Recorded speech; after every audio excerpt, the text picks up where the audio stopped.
je pense qu'en termes d'efficacité de travail dans l'eau, elle va être top. Les deux textures. La première, celle que je faisais avec le tamis et avec le robot. On n'est vraiment pas du tout sur la même texture. Là, c'est la première, le tamis. Et là, c'est avec le robot. Donc, ce que je vais indiquer un petit peu, en fait, ce qui va être important quand même, c'est le mouillage.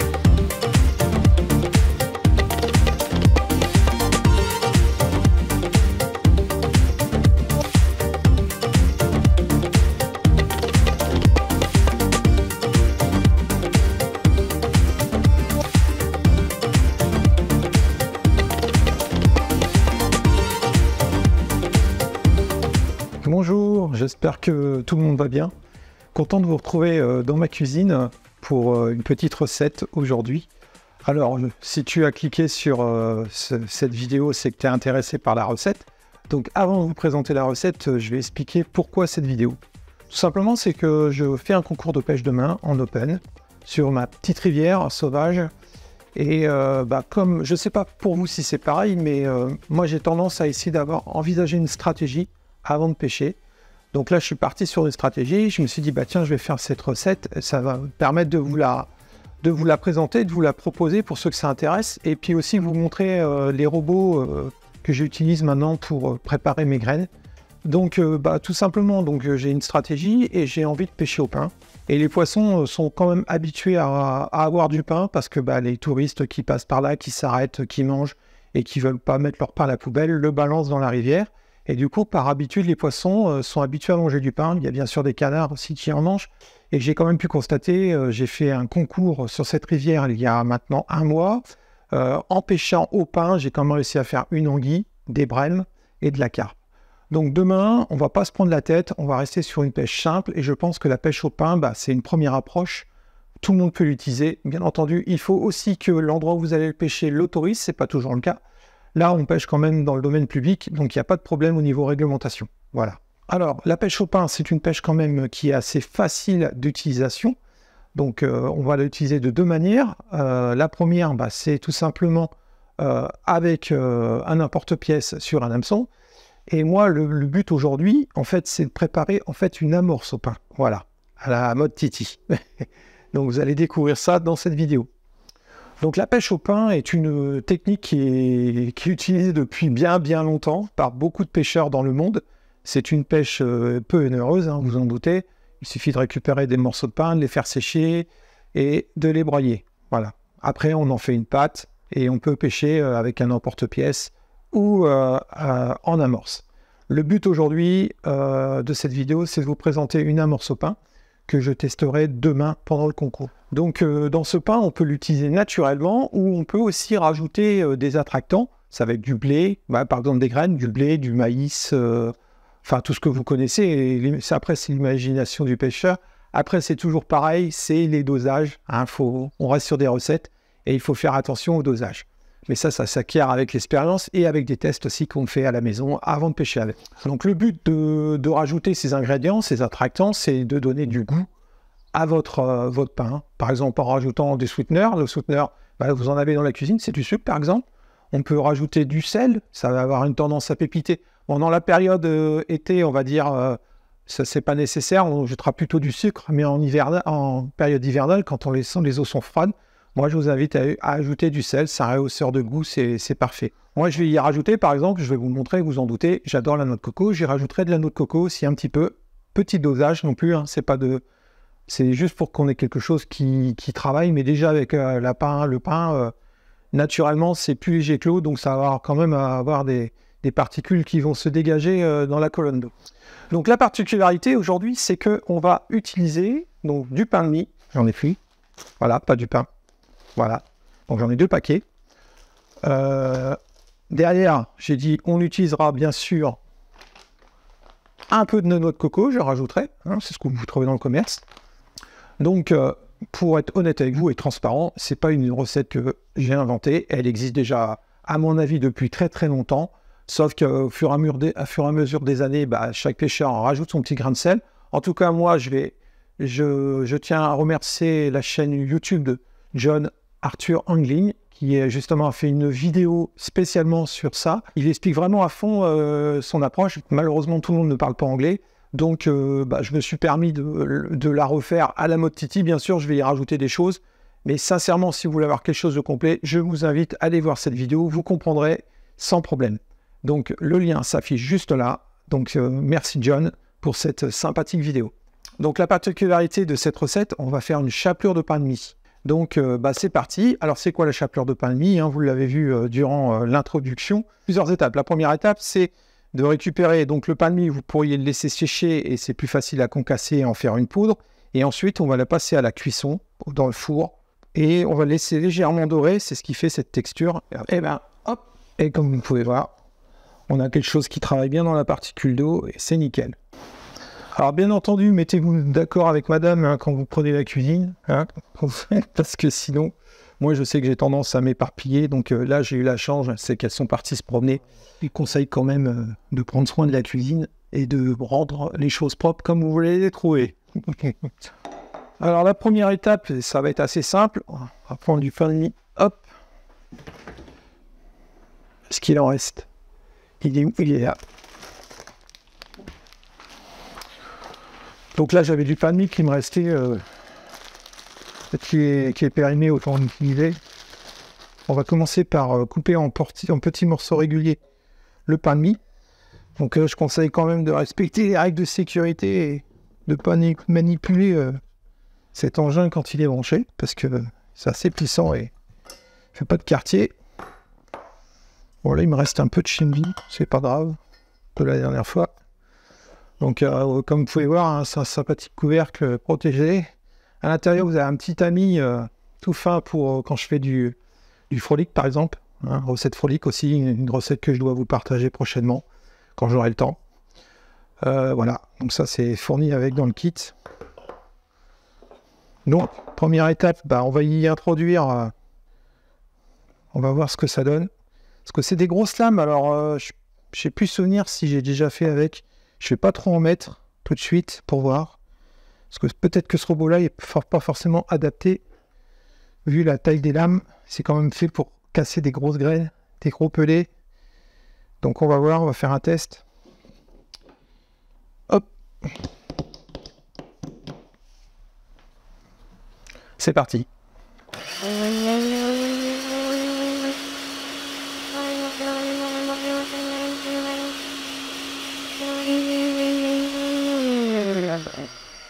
On va vérifier. Ah c'est top. Parfait. Vous avez vu, ça n'a pas duré longtemps. J'ai pas coupé. J'ai volontairement pas coupé. Ce que je vais faire, c'est que je vais vous montrer le résultat. Donc là, comme vous pouvez voir, hein, ça n'a pas duré longtemps. Voilà, là c'est parfait pour la cuisson. Allez, c'est parti, on continue. En tout cas, je suis super content de cet appareil. C'est un bon investissement. Alors, c'est toujours pareil. Hein. On regarde les prix, on dit « Ah, c'est cher, je vais prendre moins cher. » Et puis, en fait, on n'est pas content du produit qu'on a acheté. Donc, la solution, soit de l'envoyer. Mais bon, généralement, on le garde. Et puis, on dit « Ah, du coup, je prends le modèle au-dessus. » Alors que si on patiente un petit peu et qu'on ait un peu l'argent pour le faire et on achète directement le produit top, ça évite d'acheter 2 fois le produit, en fait. Parce qu'en résultat... on achète un produit pas cher mais qui marche pas, c'est pas qui marche pas mais qui est pas adapté à ce qu'on voulait faire. Alors on prend plus cher, ça nous convient, on se retrouve avec 2 appareils. Pour le prix, en fait, si on avait pris la décision dès le départ de prendre le top, en fait économiquement on s'y retrouve quoi derrière, c'est ça que je voulais expliquer quoi. Allez, écoutez, je continue, on se retrouve pour la suite de la recette. À tout de suite. Donc on prend du pain de mie, donc c'est ce que vous trouvez en supermarché. Moi généralement j'en prends 2 grands paquets. Alors vous pouvez prendre avec sans croûte ou avec croûte, ça n'a pas d'importance, hein, ça marche, j'ai fait les deux, ça fonctionne très très bien. Ensuite, il faut découper en morceaux, je le découpe en 4 morceaux mon pain de mie, donc je fais ça, je mets ça dans un saladier, je prépare tout pour broyer ensuite. Une fois qu'on a fait notre chapelure au robot, on va mettre ça au four pendant exactement 15 à 20 minutes à on va dire 150 degrés. Et on va laisser légèrement dorer, c'est ce qui fait cette texture. Et après, l'avantage après, c'est que ça se conserve sans problème. Et c'est ça, en faisant un mouillage léger, on aura quelque chose qui travaille. Point important que j'ai oublié, quand on est en train de préparer tout ça, préchauffez votre four, on gagnera du temps. Donc on va préparer le four. Hop.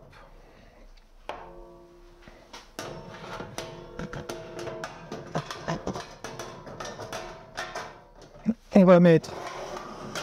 Donc moi je me sers d'une plaque, une plaque au fond, je vais venir y déposer mon pain à l'intérieur. Voilà, vous voyez. On posera le pain ici, on étalera pour qu'il cuise tranquillement. Donc préchauffage, c'est parti. Je vais me mettre en mode pizza, je vais mettre un réglage, comme je disais, 150 degrés. Là, moi je vais continuer et on va mettre un préchauffage de 10 minutes.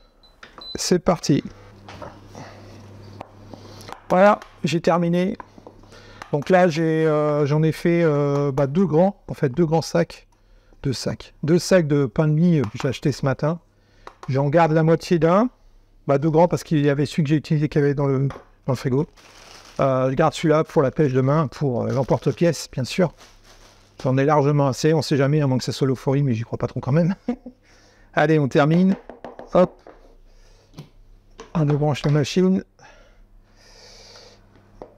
Là, je vais peut-être pas faire de foufou. J'en ai fait, hop. Là, je vais être tranquille, hein, je vais pas tout utiliser demain. L'avantage, après, une fois que c'est cuit, ça se conserve très très longtemps. Si vous avez une machine sous vide, vous mettez sous vide. Terminez, vous congélez à la rigueur, et puis ça, quand vous en avez besoin, moi j'en avais plus. Voilà. Toc. Il reste encore un peu là. On va pas gâcher. Écoutez, on se retrouve quand le four est prêt, hein, bien sûr. Ouais, 2 minutes et le four est prêt. On va pouvoir enfourner le pain de mie, puis en faire du coup le sécher pour en faire une chapelure, on va dire, de pain de mie. Écoutez, en attendant, ce que je vous propose, c'est vous montrer rapidement le modèle que j'ai pris, parce que je sais que ça a fait causer. Ah, voilà. Voilà le robot. Donc c'est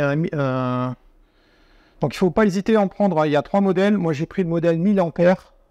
C'est celui qui est sur la boîte normalement. Ici, celui du milieu, 1000 ampères. Voilà. Moi j'ai pris le plus puissant. Hein, c'est ce que je vous disais tout à l'heure. C'est qu'à vouloir faire des économies de bout de chandelle en disant « c'est un peu cher, je vais prendre le modèle en dessous et ça ne me convient pas ».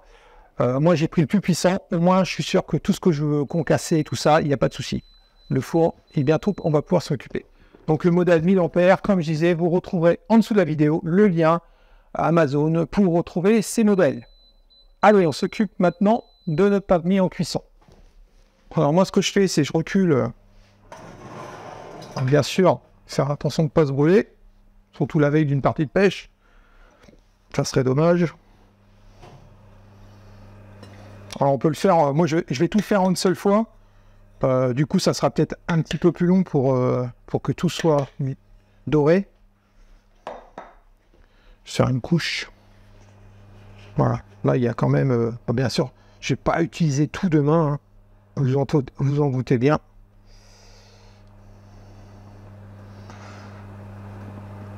Donc, le but de la chaleur, ça va être d'enlever l'humidité qu'il y a dans le pain de mie, le faire dorer pour qu'il soit... pour faire une chapelure, quoi, bien sec. Qui est plus d'eau en fait dans le pain de mie. Voilà. Voilà, je suis un peu gourmand sincèrement les amis. Là je le fais en direct. Hein. Comme vous pouvez le voir, même si c'est enregistré.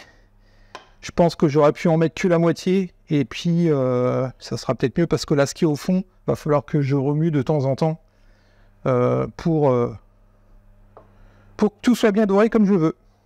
Voilà. Et écoutez, on est parti pour 15 à 20 minutes, je pense, largement. C'est parti. Alors, j'attends pas 20 minutes, hein, je vais ouvrir. Hop, toc. Go. Voilà, la partie de la recette est prête. Vous avez vu, c'est pas bien compliqué. Moi, ce que je vous propose, c'est de se retrouver après la cuisson. Je vais vous montrer les moments où je retourne un peu mon pain de mie dans le four. En attendant, moi, ce que je vous propose, c'est d'aller passer un petit moment au bord de l'eau. Et ne partez pas, ça serait dommage. On se retrouve après ce petit clip, du moins un petit moment de pêche au bord de l'eau avec moi. A tout de suite.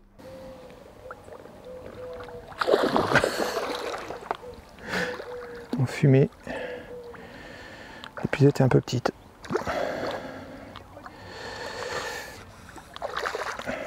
Si la tête rentre pas en avant, je suis coincé. Ouh là là.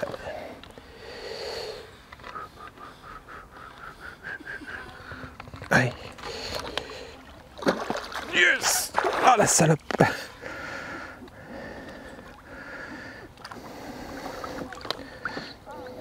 Hop! Yes!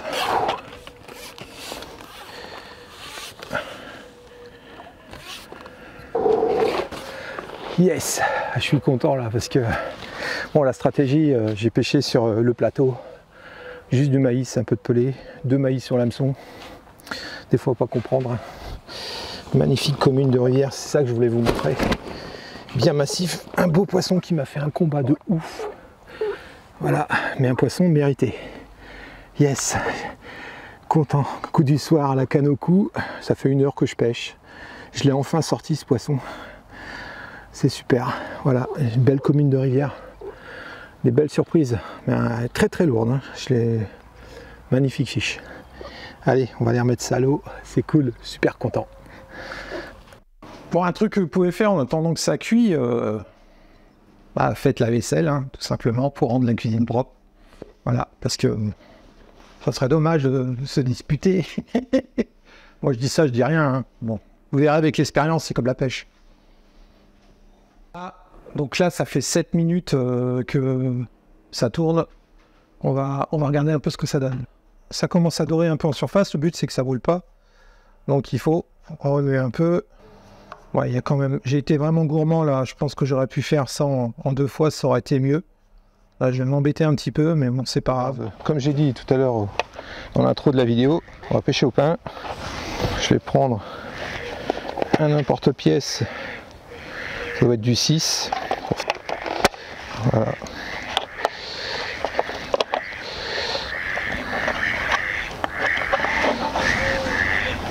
Voilà. Voilà. Petite présentation au pain. Allez, c'est parti. Donc là, on est à 17 minutes de cuisson. On va aller jeter un œil parce que le but, c'est pas que ça brûle non plus. Allez, je vous montre ça. Ça commence à bien jaunir. Il va bien falloir bien mélanger les choses. J'ai été trop gourmand, je voulais aller plus vite. Et du coup, je vais être obligé de... ça va cuire plus longtemps, quoi, en fait. J'aurais mis moins de quantité, j'aurais respecté mon délai de 20 minutes. Ouais, comme je vous disais, là, je pense que du coup, on va être parti sur... vu la quantité que j'ai mis, ça va plutôt être 40 minutes de cuisson à surveiller. Parce que là, il reste 3 minutes. Je sais pas, j'ai encore beaucoup de choses qui ne sont pas cuites. Du moins, pas dorées comme je le voudrais. Pour avoir une fois fini, ça, quoi. Voilà. Bon, ça y est, c'est prêt. J'ai arrêté le four, donc ça fait à peu près 33-34 minutes pour tout ce que j'ai fait. Il était temps parce que ça commence à sentir et j'allais passer de l'autre côté.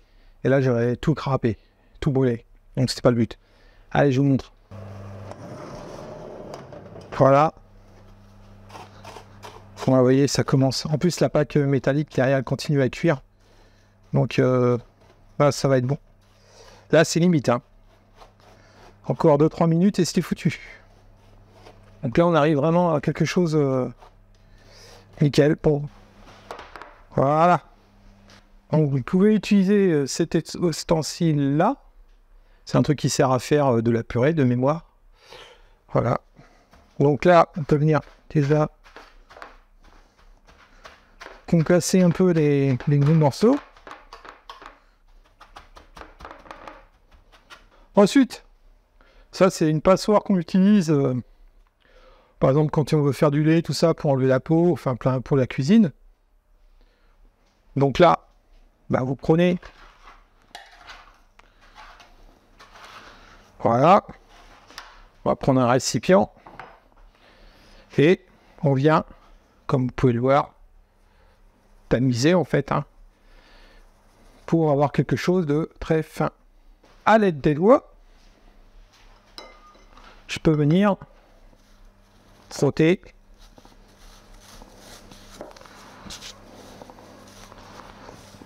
Voilà. Et puis vous cassez. Donc ça va être hyper long, hein, vous en doutez bien. Donc ça fait ça. Quelque chose de nickel. Et ça sent super bon. Voilà, donc moi ce que je vais faire, moi je vais prendre le robot, on va gagner du temps. Oh, il fait chaud. J'en profite pour rajouter la noix de coco maintenant. Comme ça j'aurai quelque chose de bien mélangé. Voilà. Ça.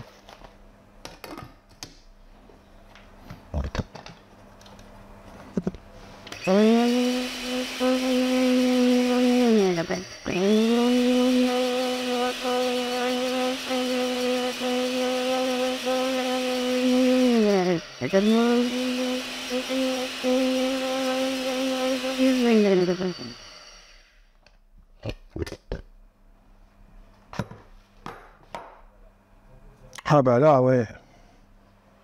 Énorme. Là, je crois que c'est top. Je vous montre la texture. Sincèrement, les amis, c'est la première fois que j'utilise le robot. Hein. Je fais cette recette en live. En fait, d'habitude, j'ai tendance à en faire un petit peu, de la préparer un peu avant pour voir. Là, c'est comme si vous étiez avec moi dans ma cuisine en train de faire des essais. Et je vous la partage en direct. Donc, c'est bien sûr encore avec le temps, elle va évoluer. Elle évoluera avec les gens qui la regarderont et ils essaieront de faire comme moi à leur sauce. Donc, si vous avez envie, en fait, de partager, bah, faites-le, c'est important. Et n'hésitez pas dans l'espace commentaire en dessous à m'apporter des conseils ou juste des remarques pour améliorer, quoi. Je vous montre le résultat, c'est impressionnant. Donc sincèrement, s'il y a des gens qui avaient des doutes sur ce robot, vous pouvez le voir. Regardez-moi cette poudre. On n'est vraiment pas du tout sur la même texture. Là, c'est la première avec le tamis. Et là, c'est avec le robot. On est vraiment sur une farine, là, pratiquement. Une farine de pain. Une chapelure de très très fine. L'odeur de pain de mie chaud plus noix de coco, c'est de la balle. Ça sent super bon, ça a croqué, quoi. Donc là, on a vraiment une poudre. Et là, vous avez vu les deux recettes. Donc là, c'est en faisant les essais que je viens de m'apercevoir d'un truc. Ce que je vous propose, c'est que je range tout et on fait la conclusion ensemble et on fait un test pour voir ce que ça donne. À tout de suite. Ok, donc du coup, ce que j'ai pu constater, donc j'ai fait deux techniques, comme vous avez pu voir. Donc la première avec la passoire, hein, en tamisant, donc ça fait une grosse granulométrie. Et une autre avec le robot. Du coup, là, on a carrément une chapelure de pain de mie, une farine, quoi, tout simplement. Très, très fin. Du coup, j'ai fait un test. Alors, je vais prendre un verre d'eau. J'ai oublié le verre d'eau. Le verre d'eau, voilà. Ok, donc là, j'ai préparé. Donc la première, c'est avec cette texture-là, donc celle avec le tamis. Donc un tamis, après, vous prenez le diamètre que vous avez. Hein. Moi, j'ai pris vous avez vu, j'ai pris une passoire, ce qui sert pour le lait, pour ce qu'on utilise dans la cuisine quand on veut faire des sauces. Ok, donc là, je l'ai mouillé. Donc c'est ce modèle-là. Donc en fait, le mouillage, alors ça va toujours être délicat, bien entendu. Hein. Si vous commencez trop mouillé, bah, elle ne travaillera pas. Alors je ne sais pas ce que ça va donner. Donc, en tout cas, il faut qu'on arrive à faire une boule avec les mains. Et que voilà. Donc j'essaye. Hop. Donc là, ce qu'on voit, c'est le travail qui est très intéressant.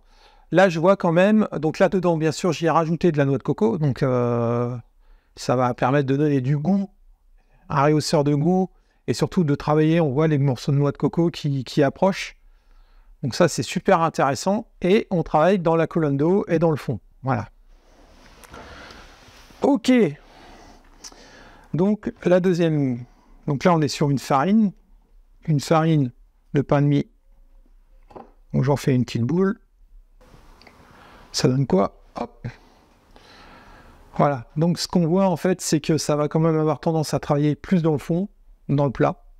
La première avec une grosse granulométrie va avoir tendance à travailler un peu dans la couche de la couche d'eau et avoir des particules qui remontent grâce à la noix de coco. Et celle-ci va plus avoir tendance à s'étendre dans le fond. Du coup, ce qui peut être intéressant, c'est d'avoir quelque chose, une amorce qui travaille à la fois dans la colonne d'eau et au fond, pour maintenir les poissons sur la zone où on en a amorcé et où ils puissent venir pêcher ensuite. Donc, ce que j'ai fait du 50-50. Et on va regarder ce que ça va donner. Voilà, c'est nickel. Donc on a quelque chose qui travaille à la fois dans la colonne d'eau et dans le fond. Donc là, ce que je vais faire, bien sûr, c'est des petites boules à la coupelle pour venir amorcer sur le poste que je vais pêcher. Donc là, ce qui va être très important, c'est le mouillage, bien entendu, c'est toujours la difficulté. Donc il faut apprendre, il faut s'habituer. Moi, je vous conseille de faire des petites quantités. Quand vous allez pêcher, vous en faites pour faire 2-3 boules. Donc là, quand les poissons vont passer, on peut regarder. Voilà, il n'y a plus de... Tout est dans le fond. Avec le courant et tout, ça va être nickel dans la rivière. Du moins, on va essayer. Bon, voilà la recette, les amis. Donc, c'est toujours intéressant de partir de ça. Et pour avoir une texture comme ça, ou une texture en poudre. Bon, en tout cas, le robot, s'il y a des gens qui hésitent encore par rapport au prix, sincèrement, c'est un bel investissement si vous avez envie de faire de vos farines, si vous avez envie, comme moi, par exemple, acheter des grosses particules de graines, les broyer en fonction des saisons pour faciliter la pêche, apporter, par exemple, de tout ce qui est noix tigrée. Moi, j'ai bien pêché la noix tigrée, donc en fonction des saisons, plus je la broie, moins je la broie, je mets plus de particules. L'été, on peut se permettre d'avoir des particules plus importantes. Du maïs pour faire une poudre de maïs. Le maïs doux, par exemple, pour faire une bouillie de maïs doux. Bon, après, on a quand même des robots. Il n'y a pas besoin d'avoir ce robot-là pour faire, parce que là, c'est plus une bouillie, c'est carrément une purée. Mais c'est intéressant. Donc, on arrive quand même à faire des choses top avec ce robot. Donc, pour moi, c'est un super investissement. J'en suis super content et ça va très vite. Donc, moi, je vous conseille de prendre le plus puissant. Comme ça, vous serez tranquille. C'est peut-être un peu plus cher, mais c'est comme je disais tout à l'heure. Acheter le bon produit dès le départ. Sinon, on l'achète 2 fois et c'est dommage. Voilà, donc en tout cas, j'espère que cette petite vidéo vous aura intéressé. Moi, je vous dis à très vite pour de nouvelles aventures. Et surtout, n'oubliez pas, le petit like, c'est gratuit et ça fait plaisir. Allez, à bientôt, ciao!